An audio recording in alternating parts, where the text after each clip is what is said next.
Good morning students. Welcome to my online study channel, The Education Planet. Dear students, आज मैं class 10th के विद्यार्थियों के लिए एक खुशखबरी लाया हूँ और खुशखबरी यह है कि आज से मैं क्लास 10th के विद्यार्थियों के लिए उनका सबसे पसंदीदा सब्जेक्ट मैथमेटिक्स शुरू करने जा रहा हूँ। तो है ना खुशखबरी। तो चलिए इस खुशखबरी के साथ शुरू करते हैं आज का यह वीडियो। तो इस वीडियो में आज मैं शुरू करूंगा क्लास 10th के मैथ सिलेबस का सबसे इंपॉर्टेंट ब्रांच, जिसका नाम है ट्रिगोनोमेट्री, जिसे हिंदी में त्रिकोणमिति कहा जाता है। मैथमेटिक्स का सिलेबस मैं पिछले वीडियो में दे चुका हूं। आप वहां से देखकर अपने मैथमेटिक्स सिलेबस के बारे में समझ सकते हैं। ठीक है, तो चलिए पहले जानते हैं कि त्रिकोणमिति क्या है। इसे समझने के लिए मैंने आपके व्हाइट बोर्ड पर एक छोटा सा और बहुत ही सरल डायग्राम बनाया है, जिसके माध्यम से मैं आपको त्रिकोणमिति का अर्थ बताऊंगा। ठीक है, देखिए यह है त्रिकोणमिति का अंग्रेजी, ट्रिगोनोमेट्री। ट्रिगोनोमेट्री जो है यह 3 शब्दों ट्री, गोनो तथा मेट्री से मिलकर बना हुआ है। ठीक है, जिसमें ट्री का अर्थ होता है 3, गोनो जो कि एक ग्रीक वर्ड गोनिया से लिया गया है, इसका अर्थ होता है कोण। इसी प्रकार मेट्री भी एक ग्रीक वर्ड मेट्रोन से लिया हुआ है, जिसका अर्थ होता है माप। इस प्रकार ट्रिगोनोमेट्री का पूरा अर्थ हुआ त्रिकोण अर्थात त्रिभुज की माप। ठीक है, तो अब आप त्रिकोणमिति का अर्थ समझ चुके हैं। इसका उपयोग मैं बता दूं, इसका उपयोग प्रायः किसी समकोण त्रिभुज में उसकी थीटा अथवा उसकी अज्ञात भुजा को ज्ञात करने में किया जाता है। ये तो हुई आपके पाठ्य पुस्तक की बात। वास्तव में त्रिकोणमिति का बड़ा ही व्यापक महत्व है। आज इसका उपयोग विज्ञान की लगभग कई शाखाओं में, इसके अलावा प्रौद्योगिकी में और न जाने किन किन क्षेत्रों में होने लगा है।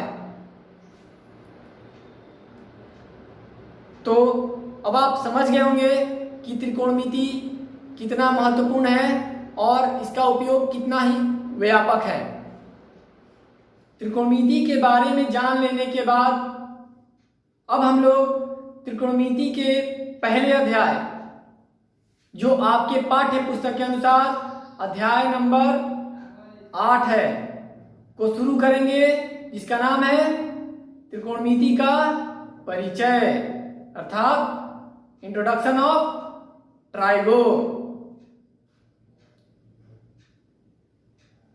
तो त्रिकोणमिति का परिचय चैप्टर में आप लोगों को सबसे पहले जानना होगा त्रिकोणमितीय अनुपात के बारे में। ये त्रिकोणमितीय अनुपात क्या होते हैं, तो चलिए मैं आपको बताता हूं त्रिकोणमितीय अनुपात क्या होते हैं। तो सबसे पहले मैं इसका डिफिनीशन अर्थात परिभाषा बता दूं कि समकोण त्रिभुज की भुजाओं एवं कोणों के बीच के संबंध को ही त्रिकोणमितीय अनुपात कहा जाता है। शायद ये परिभाषा आप लोगों को अच्छी तरह समझ में नहीं आई होगी, तो इसको पूर्ण रूप से समझने के लिए मैंने एक समकोण त्रिभुज बनाया है, जिसके आधार पर मैं आपको त्रिकोणमितीय अनुपातों के बारे में बताऊंगा कि त्रिकोणमितीय अनुपात होते क्या हैं और इनकी संख्या कितनी होती है। तो आइए समझते हैं त्रिकोणमितीय अनुपातों को। तो आप देख रहे हैं एक त्रिभुज ABC जो एक समकोण त्रिभुज है तथा इसका कोण भी समकोण है। आप जानते हैं कि समकोण के सम्मुख भुजा को ही कर्ण कहा जाता है, जैसा कि मैंने यहां लिख दिया है, तथा कर्ण को H से सूचित किया जाता है क्योंकि इसे अंग्रेजी में हाइपोटेनस कहा जाता है। इसी प्रकार इसके शेष भुजाओं को लंब एवं आधार कहा जाता है, परंतु यह निश्चित नहीं होता कि किसे लंब कहें किसे आधार कहें। यह आपके प्रश्न में पूछे गए कोण पर निर्भर करता है। यदि इस कोण की बात की जाए तो इसके अनुसार लंब ये होगा और शेष भुजा आधार कहलाएगी, जबकि यदि इस कोण की बात की जाए तो लंब ये होगा और शेष भुजा आधार कहलाएगी, तथा कर्ण सदैव समकोण के सामने वाली भुजा ही होती है। ठीक है, समकोण त्रिभुज के बारे में विस्तृत जानकारी मैं आपको अगले वीडियो में दूंगा। तो अब समझते हैं त्रिकोणमितीय अनुपातों के बारे में। तो अभी मैंने आपको बताया कि त्रिकोणमितीय अनुपात त्रिभुज की भुजाओं एवं कोणों के बीच के संबंध को कहा जाता है। तो देखते हैं कि भुजा और कोण में किस प्रकार का संबंध होता है, और यह देख लेने के बाद ही आपको त्रिकोणमितीय अनुपात समझ में आएंगे। तो चलिए देखते हैं। सबसे पहले हम इस त्रिभुज के तीनों भुजाओं का बारी बारी से अनुपात लिखते हैं। जैसे कि मैंने लंब और कर्ण को लिया, लंब को P से सूचित किया जाता है क्योंकि इसे अंग्रेजी में परपेंडिकुलर कहा जाता है, तथा कर्ण को H से सूचित किया जाता है क्योंकि इसे अंग्रेजी में हाइपोटेनस कहा जाता है। तो साइन थीटा बराबर लंब बटा कर्ण। अब ये साइन थीटा क्या है, तो इसी लंब और कर्ण के अनुपात के लिए एक नाम दिया गया जिसे साइन थीटा कहा जाता है। तो हम कह सकते हैं कि साइन थीटा बराबर P/H अथवा लंब बटा कर्ण। इसी प्रकार से यदि इस अनुपात को उल्टा कर दें अर्थात H/P, तो इसके लिए एक नया त्रिकोणमितीय अनुपात आता है जिसे कहा जाता है कॉसेक थीटा। तो हम कह सकते हैं कि कॉसेक थीटा बराबर कर्ण बटा लंब, या कॉसेक थीटा बराबर H/P। तो ये था लंब और कर्ण का अनुपात। अब हम लोग पुनः आधार और कर्ण का अनुपात देखेंगे। तो आधार बटे कर्ण अर्थात D/H के लिए फिर से एक नया त्रिकोणमितीय अनुपात आया जिसे कॉस थीटा कहा जाता है। और यदि इसे उल्टा कर दिया जाए अर्थात आधार बटे कर्ण के बदले कर्ण बटे आधार लिख दिया जाए तो उसके लिए एक नया त्रिकोणमितीय अनुपात आएगा सेक थीटा, अर्थात सेक थीटा बराबर कर्ण बटे आधार या सेक थीटा बराबर h/b। तो अभी आपने देखा लंब और कर्ण का अनुपात, पुनः आधार और कर्ण का अनुपात। अब हम लोग देखेंगे लंब और आधार का अनुपात। तो लंब बटे आधार, लंब अर्थात p और आधार अर्थात b। तो लंब बटे आधार के लिए त्रिकोणमितीय अनुपात आया tan थीटा,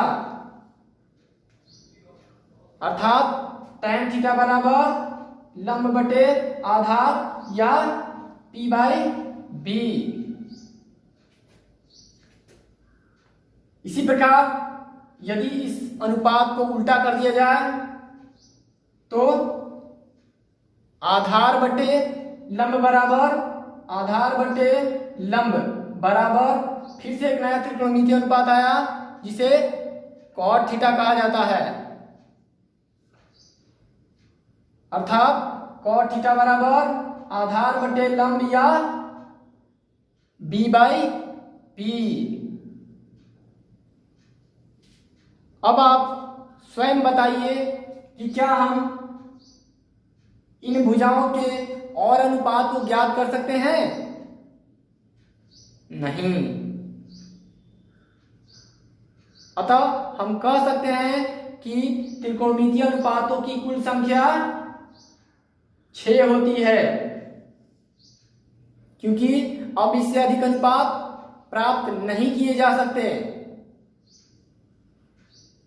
तो यदि अब आपसे कोई पूछता है कि त्रिकोणमितीय अनुपातों की कुल संख्या कितनी होती है, तो अब आप आसानी से बता सकते हैं, और बता ही नहीं सकते बल्कि उन्हें निकाल कर दिखा भी सकते हैं कि ये अनुपात कहां से आए हैं।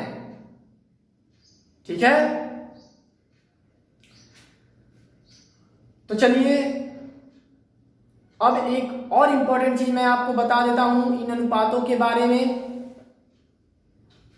कि ये जो साइन थीटा है ये वास्तव में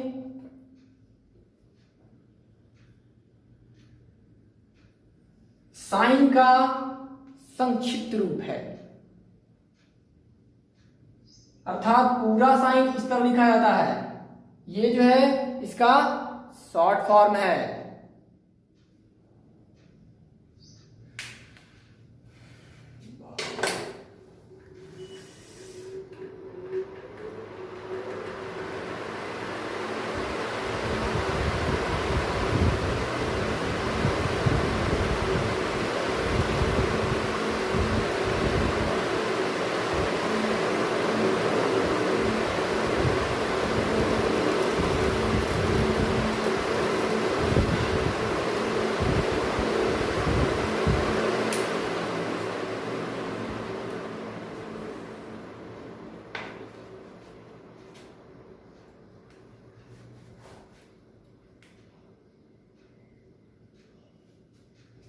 इसी प्रकार कॉसेक भी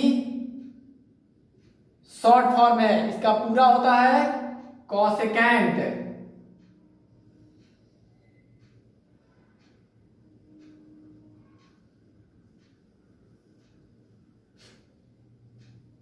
ठीक है, कॉस का होता है कोसाइन,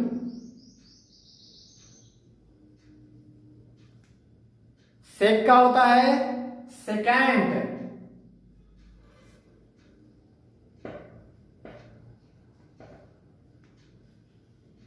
इसी तरह टैन का होता है टैंजेंट,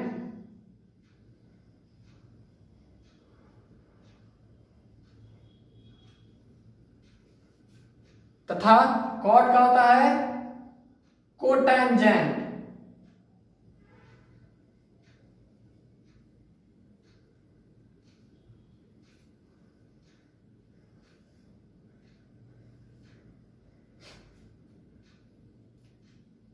तो आपने त्रिकोणमितीय अनुपातों के पूर्ण रूप को भी जान लिया।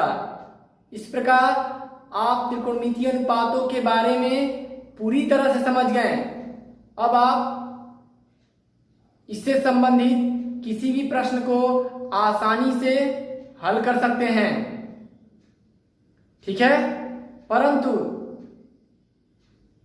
त्रिकोणमिति में केवल इतने ही फॉर्मूले नहीं होते, और भी फॉर्मूले होते हैं जिन्हें मैं अगले वीडियो में बताऊंगा।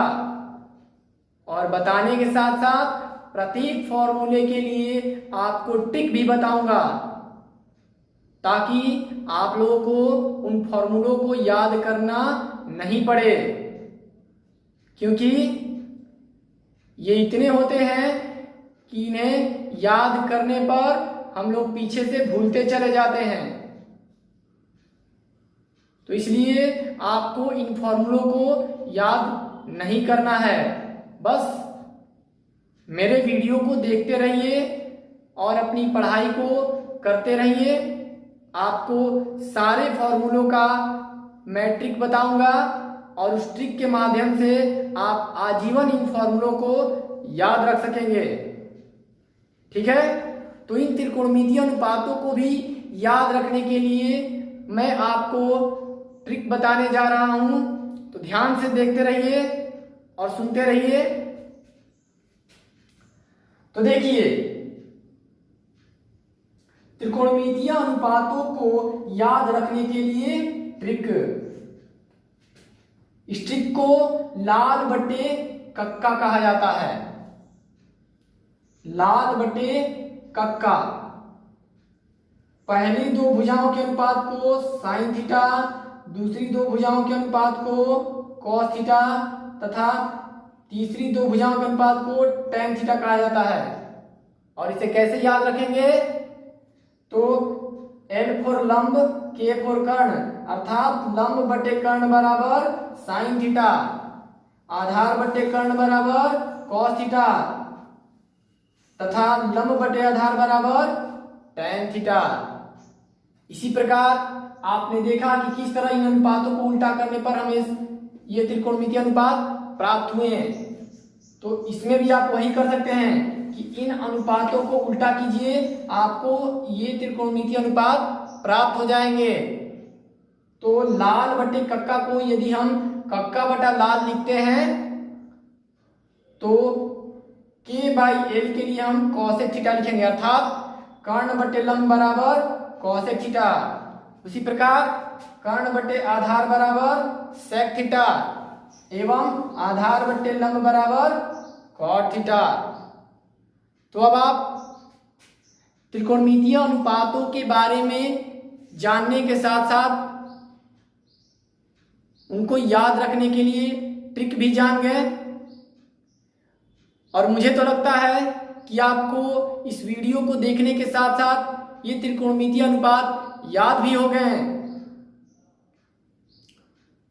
तो यदि आपको ये फॉर्मूले याद हो गए तो इसका मतलब आप मेरे वीडियो को अच्छी तरह से देखते हैं। तो इसी तरह आप मेरे वीडियो को देखते रहिए और अधिक से अधिक अपने दूसरे मित्रों को भी दिखाइए, उन्हें शेयर कीजिए, ताकि वो लोग भी इसका लाभ ले सकें और आप इस लाभ के भागी बन सके।